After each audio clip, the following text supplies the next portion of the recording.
நம்ம amazing kit story Tamil சேனல்ல உடனே சப்ஸ்கிரைப் பண்ணுங்க. வாங்க வீடியோக்குள்ள போகலாம். ஒரு அழகான கிராமம், பச்சை மரங்கள், பறவைகளின் சத்தம். இந்த கிராமத்தில் எல்லாராலும் நேசிக்கப்படும் ஒரு நல்ல மனசு கொண்ட சிறுவன் இருந்தான். அவன் பெயர் குட்டி. குட்டி தன் பாட்டியோடு ஒரு சின்ன குடிசை வீட்டில் மகிழ்ச்சியாக வாழ்ந்து வந்தான்.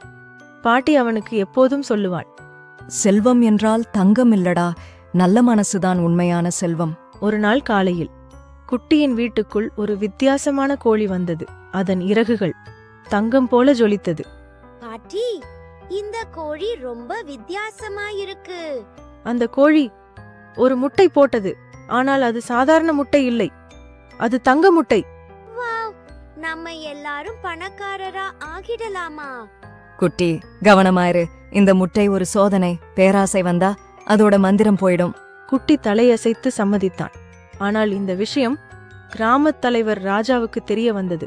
அவன் ரொம்ப பேராசைக்காரன். அந்த தங்க முட்டை என்னோடதுதான். அந்த இரவு எல்லாரும் தூங்கும் நேரத்தில் ராஜா ரகசியமாக வந்து தங்க முட்டையை திருடினான். ராஜா பேராசையில் முட்டையை உடைத்தான். ஆனா உள்ளே தங்கம் இல்ல. இது என்ன? அப்போ திடீர்னு ஒரு மர்ம நரி தோன்றியது. இந்த தங்க முட்டை பேராசையை சோதிக்கிற மாயை. பகிர்ந்தா மட்டுமே உண்மை மந்திரம் கிடைக்கும். அடுத்த நாள் குட்டி தன் உணவை கிராம குழந்தைகளோடு பகிர்ந்தான். அப்போ ஒரு அதிசயம் நடந்தது. தங்க ஒளி ஒரு பெரிய தங்க மரமாக மாறியது. கிராமம் செழிப்பானது.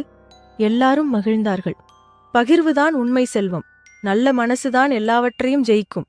இந்த கதையை உங்களுக்கு பிடிச்சிருந்தா லைக் பண்ணுங்க, சப்ஸ்கிரைப் பண்ணுங்க.